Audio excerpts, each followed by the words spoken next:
Close your eyes and imagine a world where the clock simply stopped. No, I don't mean the one on your wall. I mean the biological clock that ticks inside every one of your trillions of cells. Imagine you are living 40,000 years ago. In our world, prehistoric life was a gamble. One bad infection or one fast predator, and your story was over. But in this world, nobody ever fades away. You're on a hunt, and the man leading the charge isn't just your tribal leader. He's a man who has been hunting for 10,000 years. He has seen the continents shift. He has seen the stars move.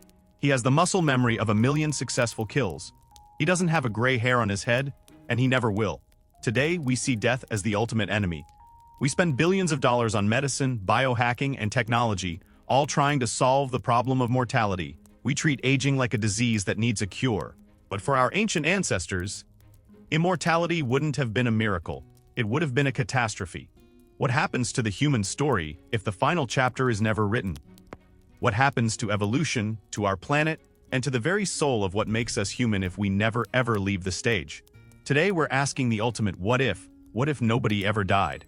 To understand a world without death, we have to look at the cold, hard science of why we die in the first place.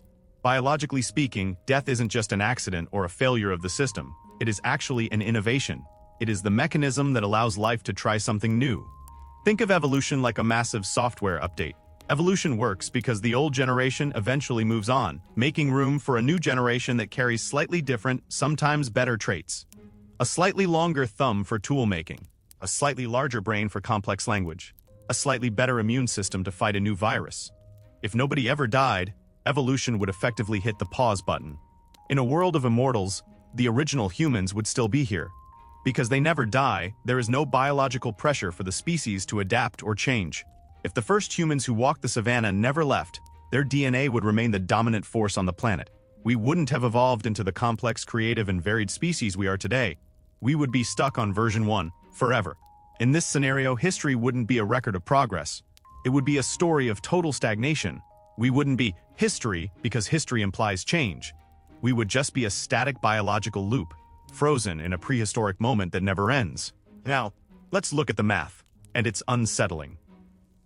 For most of human history, our ancestors lived in small, mobile hunter-gatherer groups. Population growth stayed relatively slow, shaped by limited resources, long childhoods, and the reality that many people did not survive to old age. But imagine one change: people stopped dying while continuing to have children. Population growth wouldn't just continue, it would become exponential. Over enough generations, a tribe of 20 could become thousands. The problem is that nature doesn't expand with us. The gazelles remain finite. Fruit trees produce only so much. Rivers hold only so much fresh water. Every ecosystem has a carrying capacity. Instead of imagining immortality as endless abundance, ancient humans would likely have faced endless scarcity. In such a world, one of the greatest dangers might no longer be predators, but competition with other humans for food, water, and space. Here is a weird historical and biological detail that changes how you look at the inevitability of death. Nature actually has creatures that have cracked the code of immortality. The most famous is the Turritopsis dohrnii, better known as the immortal jellyfish. This tiny creature has a biological superpower. When it gets sick, injured, or simply too old, it can literally reset its own cells. It sinks to the bottom of the ocean, turns back into a childhood polyp state, and starts its entire life cycle over again. It is a biological Ctrl-Alt-Delete. So why didn't we get that superpower?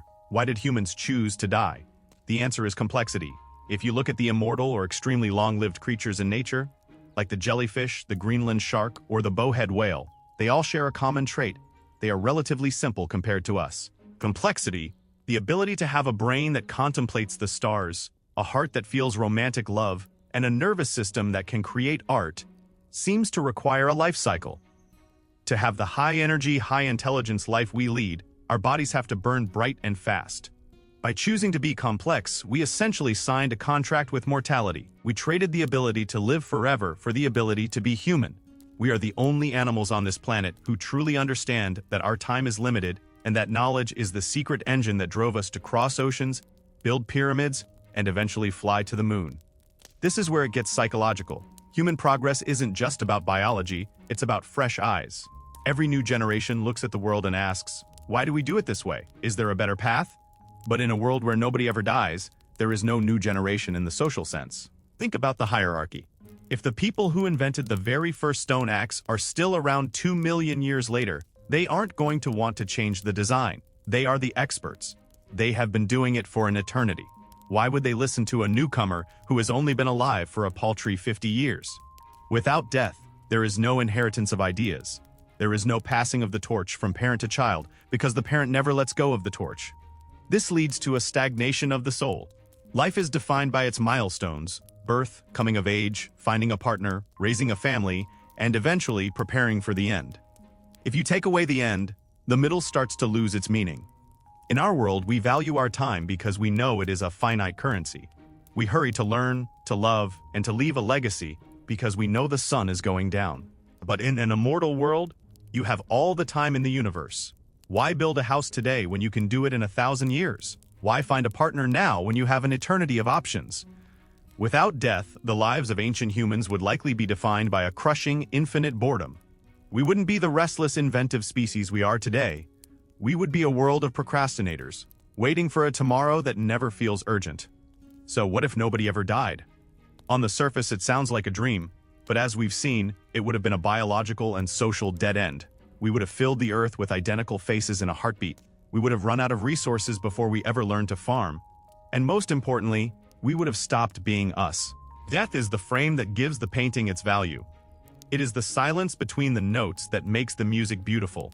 We care about our names, our stories, and our families because we know they are precious, and we know they are temporary. The fact that you are mortal is exactly why you have the power to make history. You aren't just a biological machine that is supposed to run forever. You are a story with a beginning, a middle, and a meaningful end. And that end, that finality, is exactly what makes every single breath you take worth it. Human blueprint, and this is why you are history.